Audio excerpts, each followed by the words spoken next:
பிசாசு செய்யற மிக முக்கியமான தந்திரத்துல என்ன ஒண்ணு அப்படின்னு கேட்டீங்கன்னு சொன்னா, இங்க இருக்கிறத பத்தி யோசிக்க வைக்கிறது. இங்க உங்களை பாவத்தை பத்தி அவன் யோசிக்க வைக்கல.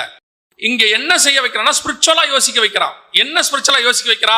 நான் இன்னும் பரிசுத்தமாகணும், இன்னும் நான் நீதி செய்யணும்.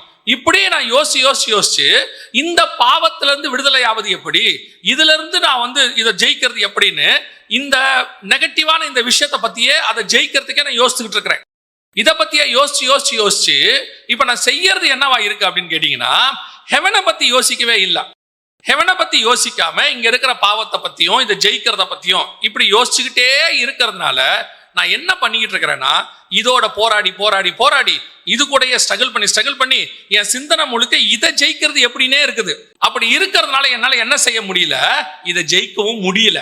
நம்ம எல்லாருக்கும் ஃபெட்ட பாக்குது, ஏன் என்னால இதை ஜெயிக்க முடியல? சிந்தனையா இருக்கட்டும், அல்லது பார்வையா இருக்கட்டும், அல்லது எண்ணங்களாக இருக்கட்டும், அல்லது மறைவான பாவங்களா இருக்கட்டும், இதை ஏன் என்னால ஜெயிக்கவே முடியல? நானும் ஆசைப்படுறேன்.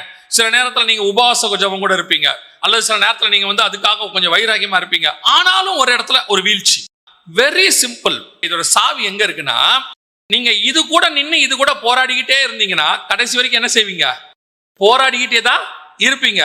இதை ஜெயிக்கிறதுக்கு ஒரே ஒரு வழிதான் இருக்கு. கீழானவைகள் அல்ல, மேலானவைகளையே நோக்குங்கள்.